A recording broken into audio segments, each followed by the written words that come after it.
लाडली लक्ष्मी योजना को लेकर वरिष्ठ आईएएस अधिकारी पी नरहरि ने साधना न्यूज से खास बातचीत की। पी नरहरि ने अपने अनुभव के आधार पर और पृथ्वीराज सिंह के साथ मिलकर बेटियां किताब भी लिखी है। पी नरहरि ने बताया कि जब साल 2006 में मुख्यमंत्री शिवराज सिंह चौहान ने उनसे कहा कि कुछ ऐसी योजना बनाई जाए जिससे कि बेटियों बोझ नहीं समझी जाएं।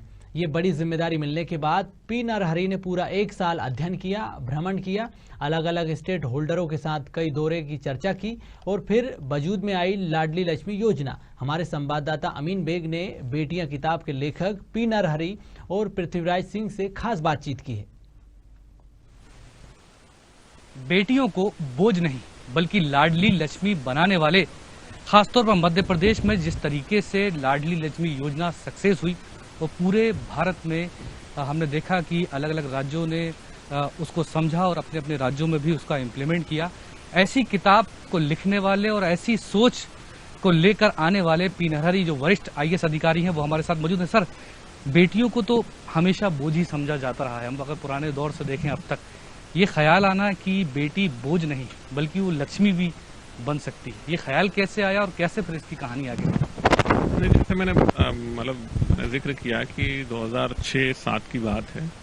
2006 में माननीय मुख्यमंत्री जी श्री शिवराज सिंह चौहान जी उनके द्वारा जब मैं महिला बाल विकास में पीडी ICDS था तब हमने हमारे महिला बाल विकास के अधिकारियों को बुला के उन्होंने ये जाहिर की कि हमें एक ऐसी योजना लाना है, हमें जो लड़कियों को पैदा करने के लिए सकारात्मकता लाना है और एक कैश इंसेंटिव स्कीम होना चाहिए जिससे बेटियां बोझ नहीं और बेटियों के लिए हम खुद सोच रहे हैं इस पे विचार करिए, इस पे काम करिए, तब जाके ये काम मुझे सौंपा गया था।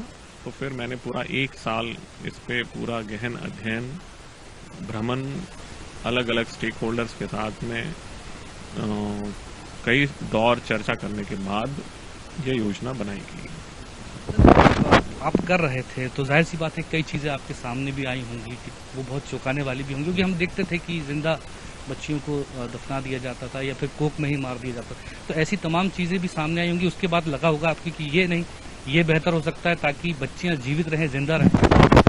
देखिए, जो अगर हम योजना क्यों सफल हुई, योजना इसलिए सफल हुई क्योंकि इसमें जो एक लड़की का लाइफ साइकिल अप्रोच है, लाइफ साइकिल जिसको बोलते हैं, यानी कि जन्म से लेके मतलब बड़े होने तक, शादी होने तक, उसके पश्चात वर्ग तक जो एक लड़की का जीवन रहता है उसमें कई ऐसे पहलू आते हैं जहां पे जो लड़की के पेरेंट्स के द्वारा उसके देखरेख के लिए, उसके आवश्यकताओं को पूर्ण करने के लिए पैसों की आवश्यकता पड़ती है।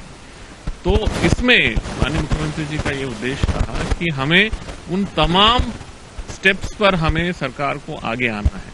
यानी कि जन्म लिया तो उसके नाम से राशि, वो 5वीं पास हुई उसको कुछ राशि इंसेंटिव मिलना, 8वीं पास हुई कुछ इंसेंटिव मिलना, 10वीं पास हुई कुछ इंसेंटिव मिलना, फिर वो +2 12वीं का परीक्षा देने गई उसके बाद जो है उसको राशि मिलना चाहिए और तब जाके जो है वो 1 लाख रुपए कुछ मिलना चाहिए, जिससे कि अभिभावकों को, पेरेंट्स को ये लगे कि शुरुआत से लेके वो उसकी शादी तक ये महसूस हो कि हमारी लड़की बोझ नहीं है और जो भी इससे संबंधित आवश्यकताएं पूर्ण करने के लिए हमारे साथ सरकार खड़ी है। तो ये तमाम चीजें हैं जिसको इस योजना में हमने समावेशित किया है। जैसे आपने कहा है कि समाज जो है हमेशा इसलिए बोझ मानता रहा क्योंकि समाज के लिए, यानी कि खासतौर पर पेरेंट्स के लिए हमेशा ये रहा है कि हम इसकी आवश्यकताएं कैसे पूर्ण करें, इस बच्ची को बड़ा करने के लिए और शादी करने के लिए हम कौन से ऐसे कहां से पैसे लाए, कहां से इसकी व्यवस्था करे वाला एक जो उसके मस्तिष्क पे, दिमाग पे जो एक था प्रभाव था, उसको सरकार ने जो है पूर्ण किया है। इसलिए ये एक सक्सेसफुल स्कीम के रूप में उभर कर आया।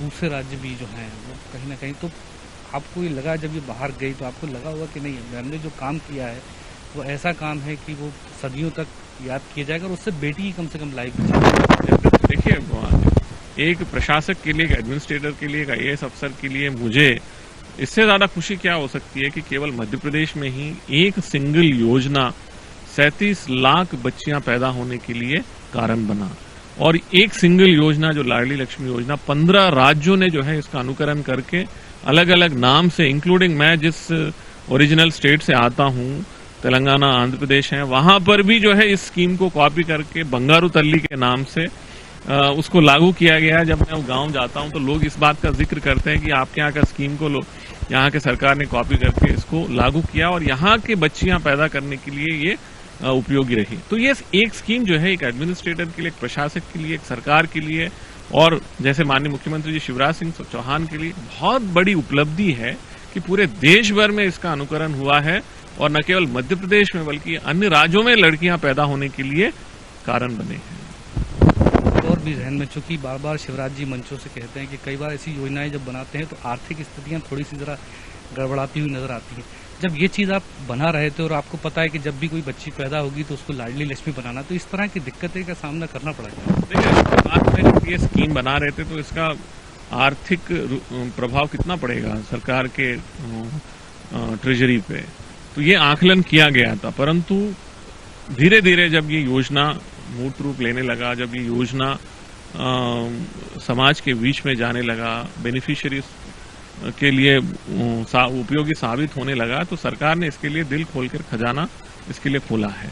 और इसके बाद में सरकार ने इसको परमानेंट करने के लिए जो है एक अधिनियम भी लाया, जिससे कि चाहे कितना भी पैसा इसमें लगे बच्चियों के लिए, लाडली लक्ष्मियों के लिए पैसों की कमी ना आने दें, नहीं आती जाएगी। और नरहरि जी के साथ मिलकर जिन्होंने इस किताब को लिखा है, पृथ्वीराज जी भी यहाँ पर मौजूद है। सर, बहुत कुछ हमने पी नरहरि जी से सुना, लेकिन आपसे भी समझना चाहते हैं इस किताब में कौन सी ऐसी अनछुई बातें हैं जो आपको भी पसंद आई और आपको लगा कि ये जब लोगों तक पहुंचेगी किताब तो बेटियों के प्रति जो सम्मान है वो बढ़ेगा। देखिए, बेटियों के प्रति सम्मान बढ़ाने से ज्यादा प्रेम, जो अपनापन है वो बढ़ाने की आवश्यकता है। जो एक बायस है जो कि पढ़े लिखे एजुकेटेड लोगों में ज्यादा है, जब हम किताब के लिए रिसर्च कर रहे थे तो पाया गया। तो बेसिकली वही सबसे ज़्यादा प्रभावित करने वाली चीज़ थी, क्योंकि मैं एक पढ़े लिखे मिडिल क्लास फैमिली से आता हूं, तो मुझे लगता था कि जितनी ये बुराइयां होती हैं तो किसी और देश के किसी एक कोने में अलग कहीं जगह होती होंगी, बट पढ़ के पाया गया कि सबसे ज़्यादा भेदभाव जो किया जा रहा है पढ़े लिखे लोगों द्वारा किया जा रहा है। तो ये सबसे ज़्यादा प्रभावित करने वाली बात मेरे लिए रही है। ये किताब जाहिर सी बात है कि कई हाथों में है और लोग पढ़ते भी हैं उसको, तो आगे चूंकि क्या आपको लगता है कि आगे और क्या कुछ किया जा सकता है? देखिए, आगे की बात तो हम तब करें जब इस चीज़ का ये हमारा प्रयोजन सफल हो गया। अभी तो बहुत कुछ किया जाना बाकी है गर्ल चाइल्ड के लिए ही। इनफैक्ट अभी सामाजिक बुराई स्कीम सक्सेसफुल रही, बेशक कई राज्यों में अपनाई गई इस स्कीम और कई अवार्ड भी मिले हैं, सर को भी मिले हैं यूनाइटेड नेशन से। श्री वेस्ट बंगाल की चीफ मिनिस्टर ममता बनर्जी को भी अवार्ड मिला है 2017 में। बट इसका मतलब यह नहीं है कि समाज से बुराई खत्म हो गई। तो अभी तो इस चीज़ पर ही और ध्यान देने की आवश्यकता है। सरकार अपना काम कर चुकी है, अब आपको, हमें, जो आम नागरिक हैं इस देश के, उन्हें कुछ करने की आवश्यकता है। इस किताब से प्रेरणा लें, इस योजना से प्रेरणा लें और कोई चीज़ उनकी प्रेरणा बने। बट अब ये बुराई हम लोगों की तरफ से खत्म होना चाहिए। बात पर आपसे है कि बेटियों को तो लाडली लक्ष्मी आपने बना दिया और जो आपने कल्पना की मुख्यमंत्री शिवराज सिंह चौहान के साथ, हम उसको देखते भी हैं, उसका इम्प्लीमेंट भी हो रहा है। लेकिन एक चीज़ और जो सबसे बड़ी है, दहेज प्रथा। आज भी बेटियां जो हैं जब शादी होती है तो ये एक बहुत बड़ी बुराई जो है उसका सामना करना पड़ता है। एक वरिष्ठ IAS अधिकारी हैं, उस दिशा में भी सर आपकी सोच तो जाती है? समाज में परिवर्तन जो है व्यवहार परिवर्तन से आता है। व्यवहार परिवर्तन किसको करना चाहिए? व्यवहार परिवर्तन में उनको करना चाहिए जो बड़े पद पर बैठे हैं, जो ऊंचे पद पर बैठे हैं, जो समाज के लिए मतलब ओहदे वाले जो लोग होते हैं। मैं समझता हूँ हम सबको मिलकर ये दिखाना है कि ये दहेज जो है ये कुप्रथा है, ये लड़की को जो है उसके सम्मान के विरुद्ध है। ये चीजें जो है प्रदर्शन करने वाली चीजों को हमें करना चाहिए। यानी कि जो जितने भी लोग हैं समाज में, जो बड़े लोग हैं, उनको पहले, सबसे पहले बिना दहेज के शादियां करना प्रारंभ करना चाहिए। इसी दिशा में अगर हम देखेंगे, मध्य प्रदेश में कन्याओं के विवाह के लिए कार्यक्रम चलाया गया, सामूहिक विवाह कार्यक्रम चलाया गया। ताकि पेरेंट्स के ऊपर जो है ये बोझ ना आए कि दहेज देने की आवश्यकता, और एक बहुत प्रदर्शनात्मक रूप से बड़े पैमाने पे शादी करके ये दिखाना कि हम देखिए इतना बड़ा कार्यक्रम कर रहे हैं। तो हमें जो है शादी को, विवाह को जो है एक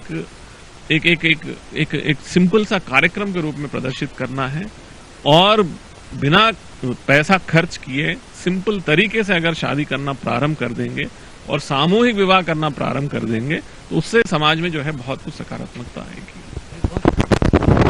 के लिए तो जाहिर सी बात है, बेटियां किताब लिखने वाले पी नरहरि जी और पृथ्वीराज जी दोनों ने इस किताब को बेहतरीन अंदाज से लिखा है। पूरे देश भर में किताब पढ़ी जाती है, और जिस तरीके की कुप्रथा लगातार हम देख रहे थे कि जो लाडली थी वो एक तरीके से बोझ समझी जाती थी, लेकिन एक सोच ने उसको लाडली लक्ष्मी बना दिया। कैमरा पर्सन दर्शक के साथ अमीन बेग, साधना न्यूज।